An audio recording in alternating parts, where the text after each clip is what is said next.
Okay, guys, I'm back with another episode of It's Just Another Podcast with me, R. Ritish. Okay, நம்ம இந்த podcast ஆரம்பித்த காலகட்டத்தில் நான் நிறைய சினிமா, கொஞ்சம் ஸ்போர்ட்ஸ், கொஞ்சம் லைஃப் அப்படின்னு சொன்னேன். ஆனால் எனக்கு தெரிஞ்ச ஒரு 3 எபிசோடுக்கு மேலே நான் இது சினிமாவே பேசின மாதிரி எனக்கு ஒரு ஞாபகமே இல்லைங்க. நீங்கள் கேட்கலாம், அதாவது நம்ம ஏதோ 35,000 எபிசோடு போட்டு அதில் 3 எபிசோடுக்கு மேலே சினிமா பேசலன்றது 10 எபிசோடு தான் போட்டிருக்கோம். பட் இருந்தாலுமே அதில் மினிமமாக தான் நம்ம சினிமா பேசியிருக்கோம். ஸோ எனக்கு கொஞ்சம் கேப்பாக இருந்துச்சு. எனக்கு நான் ஃபஸ்ட்டு என்ன யோசித்தேன், சினிமா மட்டும் பேசுவேன்னா ஃபிலாசபிக்கலாக இருக்கிற படங்கள் எடுத்து பேசலான்றக்காக தான் சூஸ் பண்ணி ஃபஸ்ட்டு ஒரு 3 எபிசோடு போட்டோம் நம்ம. ஸோ அப்படி யோசித்து பார்க்குறப்போ படங்கிறது ஃபிலாசபிக்கலாக மட்டும் இருக்கணுன்ற அவசியம் இல்லைல்ல. அதாவது பேசிக்காக நம்ம ஹிஸ்ட்ரி படி பார்த்தோம்னா சினிமாவோட தோற்றத்துக்கு முக்கிய காரணம் ட்ராமா எதுக்கு பண்ணப்பட்டுச்சுன்னா, ஒரு சோஷியல் காஸையோ இல்லை மெசேஜையோ நம்ம மக்கள்கிட்ட கொஞ்சம் எஃபெக்டிவாக கொண்டு போய் சேர்க்கறதுக்காக தான் ட்ராமா சேர்க்கப்பட்டுச்சு, அதாவது ஆரம்பிக்கப்பட்டுச்சு. ஸோ அப்படி பார்த்தா கரெக்டு தான். ஒரு சினிமா ஃபிலாசபி பேசுகிறதோ இல்லை ஒரு சோஷியல் கான்டாக்ட்ஸில் ஒரு விஷயத்தை பற்றி பேசுகிறதோ இருக்க வேண்டியது தான். பட் போக போக நம்ம அது ஒரு என்டர்டெயின்மெண்ட் மீடியாவாக மாறிடுச்சு. அது நம்ம தப்பு சொல்ல முடியாது. ஏன்னா நம்ம இப்போது முதல்ல கூட நம்ம சொல்லலாம், ஒரு மெசேஜை படங்கள் வழியாக கன்வே பண்ண எஃபெக்டிவாக இருக்கும்ட்டு. இப்போ எனக்கு தெரிஞ்சு அதை விட மோர் எஃபெக்டிவான வழிகள் வந்துருச்சு இந்த டிஜிட்டல் வேர்ல்டில். ஸோ அதனால நம்ம இந்த மாத்திரையில் பழத்தை வச்சு கொடுக்குற மாதிரி மூலம் சினிமா இருந்துச்சு. இப்போ நீங்கள் எடுக்கிறதெல்லாம் மாத்திரையே எல்லாம் பழத்தை கொடுக்குற மாதிரி இருக்குன்னா பரவாயில்ல, பழமும் உடம்புக்கு நல்லது தான், சாப்பிட்லாம். அதே மாதிரி என்டர்டெயின்மெண்ட்டுக்காக மட்டும் படம் பார்க்குறது தப்பு இல்லை அப்படின்றது தான் என்னோடய பாயிண்ட்டு. ஸோ நம்ம இந்த ஜென்ரல் டாக் விட்டு இன்றைக்கி எந்த படத்தை பற்றி பேச போகிறோம் அப்படின்னு நம்ம பார்த்துடலாம்.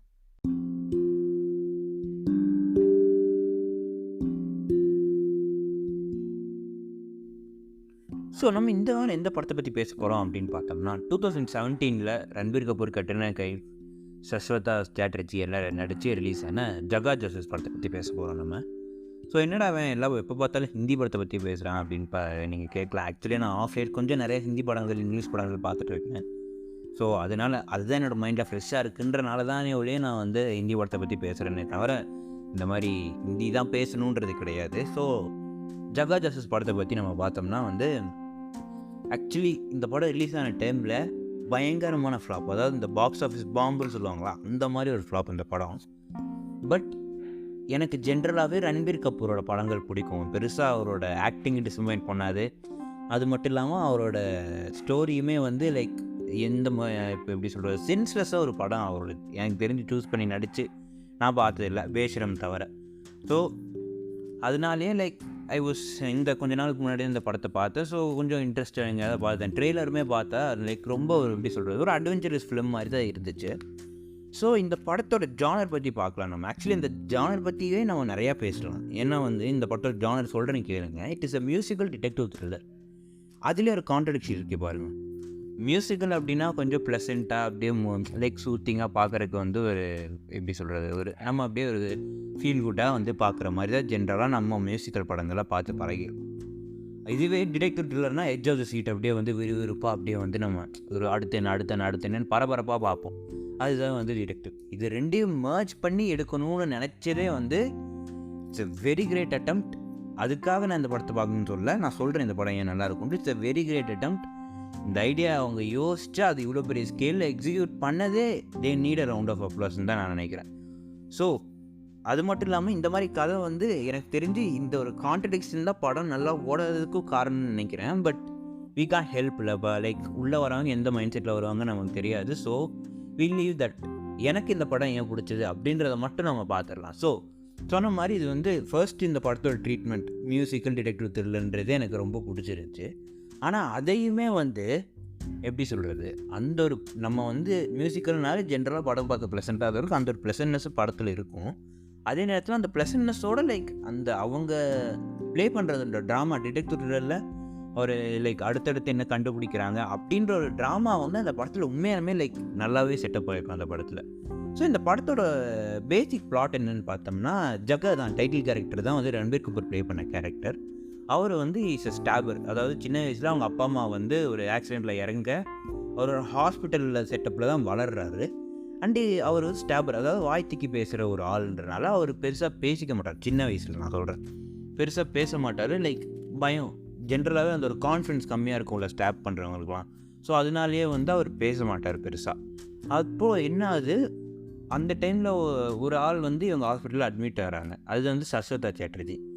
அதாவது அட்மிட் ஆகிறாங்கன்றதை இவர் வந்து அட்மிட் பண்ணுறாரு. ஆக்சுவலி வந்து இவர் எங்கேயோ வெளியே, அவங்க ஹாஸ்பிட்டல் வெளியே எங்கே இருக்கும்போது அவர் ட்ரெயின்லேருந்து கீழே கொடுத்து அவருக்கு அடிபட்டு விழுகும். அதை பார்த்து ஜக்கா தான் வந்து இவர் வந்து ஹாஸ்பிட்டல் கூப்பிட்டு வருவார். கூப்பிட்டு வந்து லைக் அந்த ஒரு கொஞ்ச நாள் வந்து இவர் கூட இருக்க போய் அந்த சஸ்வதா சாட்டர்ஜிக்கு வந்து இவர் ரொம்ப பிடிச்சி போயிடும். ஸோ அப்படி பிடிச்சி போக என்ன ஆகும்னா வந்து இவர் ஒரு நாள் வந்து அந்த சஸ்வதா சாட்டர்ஜி இந்த ரிகவரிங் பீரியடில் இருக்கப்போ பாட்டு பாடிட்டு இருப்பார். அப்போ வந்து இந்த மாதிரி சொல்லுவார், இந்த ஜக்காவை கூப்பிட்டு இந்த மாதிரி பாடிட்டே இதை சொல்லுவார். அப்படி பாடிட்டு சொல்லும்போது ஜக்கா வந்து அப்படியே பார்த்துட்டு இருப்பாப்புல. அப்போ தான் அவர் சொல்லுவார், எனக்கு ஒரு ஃப்ரெண்டு உன்ன மாதிரி தான், அவரும் இந்த மாதிரி நிறையா திக்கி தான் பேசுவார். அப்போ நான் ஒன்று சொன்னேன், இந்த லெஃப்ட் பிரெயின் ரைட் பிரெயின் எனக்கு எதுன்னு தெரில, இது வந்து நான் சொல்கிறேன், லெஃப்ட் பிரெயின் ரைட் பிரெயின் வந்து எது எப்படி ஒர்க் ஆகும்னு தெரில, அதாவது ரெண்டில் ஏதோ ஒரு பிரெயினில் வந்து நம்மளோட ஆர்டிஸ்டிக் அதாவது க்ரியேட்டிவ் ஒன்று இருக்கும், இன்னொன்று இந்த பேசிக் காமன் இருக்கும். ஸோ உனக்கு வந்து அந்த அந்த பேசிக் அந்த காமன் சென்ஸ் அந்த அதுதான் உனக்கு ப்ராப்ளமாக இருக்குது. மற்றபடி அந்த ஆர்டிஸ்டிக் இது வந்து உனக்கு லைக் பாட்டு கேட்குறதோ ஆர்ட்டோ அதெல்லாம் உனக்கு வந்து நல்லா தான் வருது.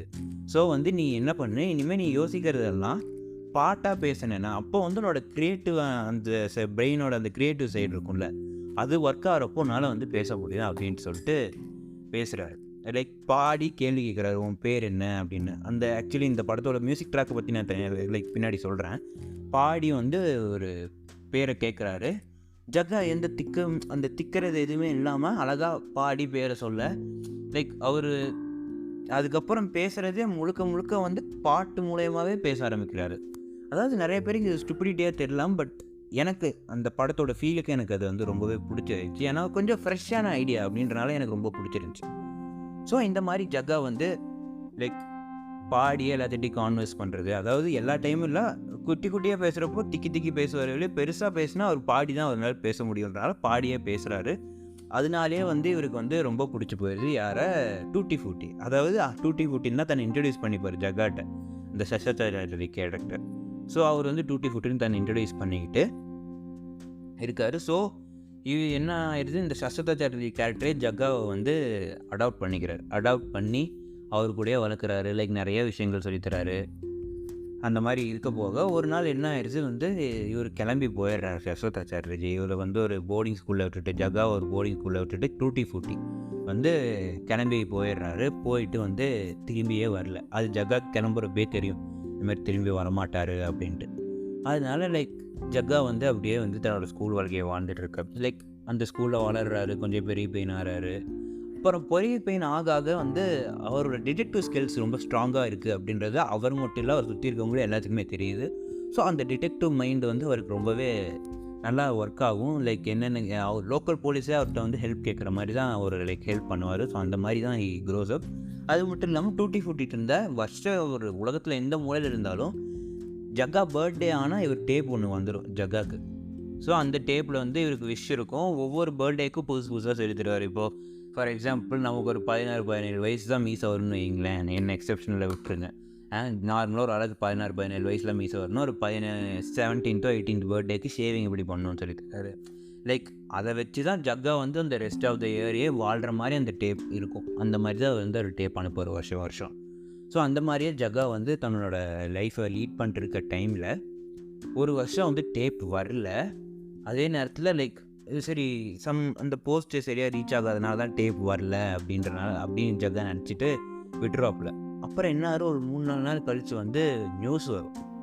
என்னென்னா இந்த மாதிரி டூட்டி ஃபூட்டியோட டெத் நியூஸ் வந்து நியூஸ் பேப்பரில் வரும். அதை பார்த்துட்டு லைக் இவர் ரொம்பவே உடஞ்சி போய் அவர் எங்கே இருக்காருன்னு தேடி கண்டுபிடிக்க போனப்போ நடக்கிற இன்ட்ரெஸ்டிங்கான சம்பவங்கள் தான் வந்து இந்த ஜக்கா ஜசஸ் படம்.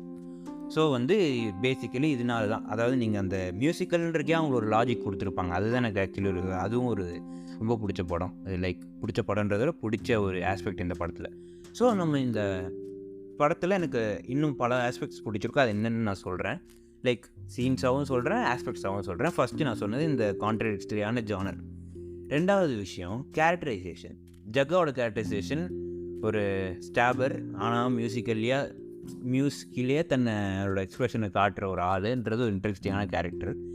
கட்ரினா கைஃபோட கேரக்டரும் சஸ்வதா சிங், அதாவது டூட்டி ஃப்ரூட்டியோட கேரக்டரும் கட்ரினா கைஃப் பிளேஸ் ஜேர்னலிஸ்ட், அவங்களோட பேர் எனக்கு கரெக்டாக ஞாபகம் இல்லை.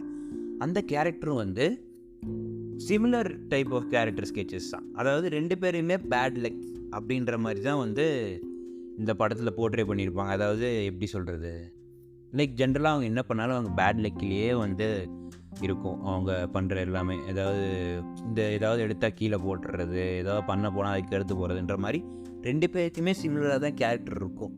அது சும்மா அந்த மாதிரி கேரக்டரைசேஷன் இருக்காது.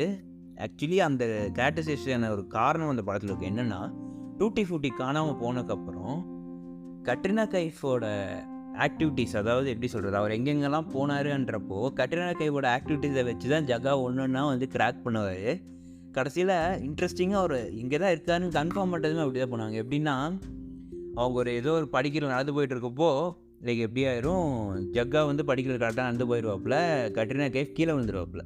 அப்புறம் வந்து அந்த ஹோட்டல் ஓனர்கிட்ட போய் கேட்பாங்க, இந்த மாதிரி இருந்துட்டு, ஏன்ப்பா இந்த மாதிரி கட்டி வச்சுருக்கீங்களே, இப்படி கீழே விழுந்தால் என்ன, லைக் எல்லாத்துக்கும் இப்படி அடிப்படுதுன்னா அவங்க சொல்லுவாங்க, இவ்வளோ வருஷத்தில் யாருக்குமே ஆனதில்லை, இப்போ உங்களுக்கு ஆயிருக்கு, இதுக்கு முன்னாடி ஒருத்தருக்கு ஆச்சு, அவரும் இந்தியன் தான் அப்படின்னு சொன்னதுக்கப்புறம் தான் அந்த கேரக்டரை கண்டுபிடிப்பாங்க. அதாவது மே சவுண்ட் ஸ்டூபிட், ஆனால் எனக்கு லைக் நீங்கள் அந்த படமாக பார்க்கும்போது உங்களுக்கு if you R in to the film, அதாவது லைக் இந்த மாதிரி டிஃப்ரெண்ட்டாக ஒரு மாதிரி ப்ளசண்ட்டாக பார்க்கணுன்னு நினைக்கிறவங்களுக்கு அந்த நீங்கள் இன் டு த ஃபிலிமாக இருந்தீங்கன்னா அது உங்களுக்கு ரொம்ப பிடிக்கும். ஸோ இந்த மாதிரி பல ஆஸ்பெக்ட்ஸ் இந்த படத்தில் எனக்கு ரொம்ப பிடிச்சிருச்சு. அப்புறம் செகண்டாக பார்த்தீங்கன்னா, ஃபிலிம் பை அனுராக் பாசு அப்படின்றத விட ஃபிலிம் பை பிரீத்தம்னே சொல்லலாம். நான் முன்னாடியே சொன்ன மாதிரி இந்த படத்தில் ஆல்பமில், அதாவது நீங்கள் ஸ்பாட்டிஃபைல போய் ஜக்கா ஜோசப்னு அடிச்சிங்கன்னா ஒரு 5 பாட்டு வரும். அது இல்லாமல் இந்த படத்தில் இன்னொரு 10 பாட்டு, எப்படி எனக்கு தெரிஞ்சு அரௌண்ட் ஒரு 10 சாங்ஸ் இருக்குங்க. எல்லாமே குட்டி குட்டி சாங்ஸ், அந்த சுச்சுவேஷனுக்கு ஏற்ற மாதிரி. இப்போ நான் சொன்னேன்ல, அப்படியே வந்து ஜக்கா ஃபஸ்ட்டு டைம் ஒரு பாட்டால் தான் பேசுவார். அந்த பாட்டு பேர் வந்து சாக்லேட் ஈச்சுன்னு ஒரு பாட்டு. அந்த பாட்டு கேளுங்க, எல்லாமே சூப்பராக இருக்கும். இந்த பாட்டு எல்லாமே வந்து பிரீத்தமோட யூடியூப் சேனல் இருக்கும், ஜகா ஜாசூஸ் மியூசிக்கல் பிரீத்தம்னு போட்டிங்கன்னா வரும். எல்லாத்தையுமே நீங்கள் கேட்டு பாருங்கள், சூப்பராக இருக்கும். ஸோ அந்த பாட்டாக இருக்கட்டும். அப்புறம் நான் சொன்னேனே, இந்த கட்ரினா கைஃப் கேரக்டரும் சாட்டர்ஜி கேரக்டரும் ஒரே மாதிரி ஸ்கெட்ச் பண்ணியிருப்பாங்கன்றார். ஸோ அதை வச்சு ஒரு பாட்டு, தும் தோனோ பேட் லக்கி அப்படின்ட்டு அது ஒரு பாட்டு, அது சூப்பராக இருக்கும். அது இல்லாமல் பிஜிஎம்மாவும் இந்த படத்தில் நல்லாயிருக்கும், இந்த பிட் சாங்ஸும் நல்லாயிருக்கும், நார்மல் சாங்ஸு பயங்கர ஹிட்டு அந்த டைமில். உள்ளுக்கா பத்தாவாக இருக்கட்டும், கலத்தி மிஸ்டேக்காக இருக்கட்டும், எல்லாமே அந்த டைமில் பயங்கரமாக ஹிட்டான விஷயங்கள். ஸோ இந்த படம் வந்து எப்படி சொல்கிறது, கரெக்ட் பாக்ஸ் ஆஃபீஸில் சரியாக போகாததுக்கான காரணம் எனக்கு தெரிஞ்சிச்சு. ஈவன் தான் என்ஜாய் தி ஃபிலிம். ஏன்னா இந்த மாதிரி நிறையா படங்கள் நான் மட்டும் என்ஜாய் பண்ணி ஜென்ரல் ஆடியன்ஸுக்கு ரீச் ஆகாமல் இருந்திருக்கு. அதாவது எப்படின்னா, நீங்கள் ஒரு படத்தை வந்து நம்ம இன்ட்ரெஸ்ட் எடுத்து பார்க்குறது ஒன்று, அது நம்மளோட இன்ட்ரெஸ்ட்டை எடுத்துகிட்டு நம்ம அதுக்குள்ளே போய் பார்க்குறது ஒன்று. இந்த மாதிரி படங்கள் வந்து நீங்கள் பொறுமையாக பார்க்கணும். அதாவது நிறையா ஹாலிவுட் ஃபிலிம்ஸ் பார்த்தீங்கன்னா உங்களுக்கு இந்த படம் பிடிக்கிறதுக்கான வாய்ப்பு இருக்குது. ஏன்னா நம்மளுக்கு ஜென்ரலாகவே நானே இந்த ஹாலிவுட் ஃபிலிம்ஸ் பார்க்க ஆரம்பித்த காலத்தில் வந்து லைக் என்னடா இது இப்படி போகுது படம் அப்படின்னு நம்ம யோசிச்சுட்டு இருப்போம். பட் அவங்க கடைசியில் வைக்கிற அந்த ஒரு ட்விஸ்ட்டு மொத்த படத்தோட ஆங்கிலையுமே மாற்றிடும். ஸோ அதனாலே எனக்கு பொறுமையாக படம் பார்க்க ஹேபிட்ன்றதை ஹாலிவுட் படங்கள் பார்த்து நான் நிறையா கற்றுக்கிட்டனால எனக்கு இந்த படம் ரொம்பவே ஒர்க் அவுட் ஆச்சு. ஸோ இஃப் உங்களுக்குமே இந்த மாதிரி படங்கள் பிடிக்கணுன்னா ஐ டெஃபினெட்லி ரெக்கமெண்ட் ஜக்கா ஜாசூஸ். அதாவது மாஸ்டர் பீஸ் அப்படின்னு சொல்ல மாட்டேன், ஏதாவது நம்ம எந்த ஒரு படத்தையுமே வந்து என்னை பொறுத்த வரைக்கும் ஒரு மாஸ்டர் பீஸ் இல்லை ஒரு ஷிட் ஃபிலிம்லாம் சொல்ல முடியாது.